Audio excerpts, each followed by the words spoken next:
During the year ended 31st March 2020, the subscription received by the Jaipur Literary Society were rupees 4,20,000.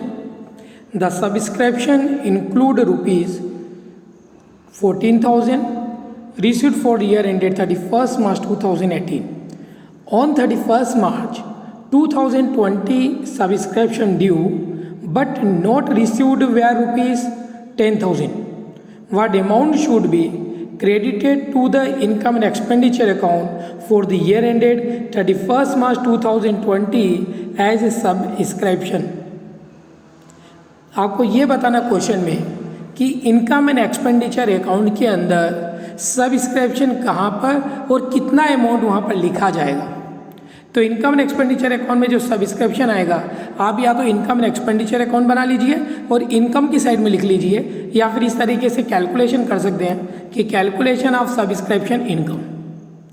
इसमें हम सबसे पहले लिखेंगे subscription received as per receipt and payment account for the year 4,20,000। फिर इसके अंदर जो हमारा करंट ईयर का आउटस्टैंडिंग है, करंट ईयर के आउटस्टैंडिंग को हम प्लस करेंगे। हमारा करंट ईयर का आउटस्टैंडिंग कौन सा है, लिखा है on 31st March 2020 subscription due but not received. तो ये करंट ईयर आउटस्टैंडिंग है, हम इस करंट ईयर के आउटस्टैंडिंग को यहाँ पर प्लस करेंगे। तो add subscription due for outstanding for the year 2019-20 and subscription due जो है लास्ट ईयर का, उसको हम यहाँ पर क्या करेंगे, माइनस करेंगे, क्योंकि करंट ईयर आउटस्टैंडिंग प्लस होता है और लास्ट ईयर आउटस्टैंडिंग माइनस होता है। तो subscription due for outstanding for the year 2018-19 14,000 को आप माइनस कर देंगे, तो आपका answer subscription should be credited to income and expenditure account for the year 2019-20।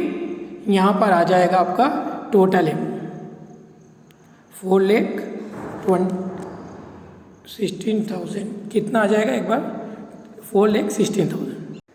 Subscription received during the year ended 31st March 2020 rupee for the year ended 31st March 2019 1,600 for the year ended 31st March 2020 84,400 for the year ended 31st March 2020 3,200 ऐसे total subscription receive हुआ है 89,200।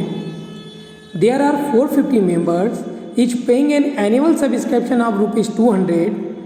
Rupees 1,800 were in arrear for the year ended 31st March 2018. Calculate amount of subscription to be credited to income and expenditure account for the year ended 31st March 2019। देखिए इसके अंदर जो subscription हमें receive हुआ है, receipt and payment account में subscription अलग अलग दे रखा, लास्ट ईयर का अलग है, करंट ईयर का अलग है, नेक्स्ट ईयर का अलग है। तो हमें ऐसी कंडीशन के अंदर केवल करंट ईयर का ही सब्सक्रिप्शन लेना है, केवल करंट ईयर का। अब करंट ईयर का टोटल सब्सक्रिप्शन कितना बनेगा, हमारे टोटल मेंबर है 450 और पर मेंबर से लेना हमें 200।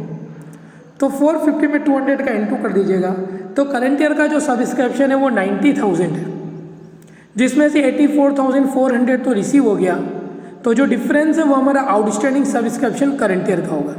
तो आपको कुछ नहीं दिखाना था, केवल इतना दिखाना था कि हमें कितना सब्सक्रिप्शन यहाँ पर दिखाना था।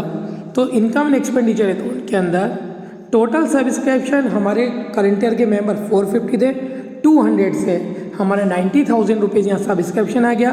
तो अब इनकम एंड एक्सपेंडिचर अकाउंट के अंदर 90,000 ही सब्सक्रिप्शन लिखेंगे, चाहे हमें 84,400 रिसीव हुआ है, लेकिन टोटल सब्सक्रिप्शन करंट ईयर का 90,000 है, तो आपको 90,000 ही यहाँ पर subscription income and expenditure account में ट्रांसफ़र करेंगे। हाँ, करंट जो बैलेंस शीट बनाएंगे उसमें लायबिलिटी साइड में जरूर हम आउटस्टैंडिंग सब्सक्रिप्शन जो भी हमारा आ रहा है डिफरेंस, उस डिफरेंस को यहाँ पर नोट करेंगे।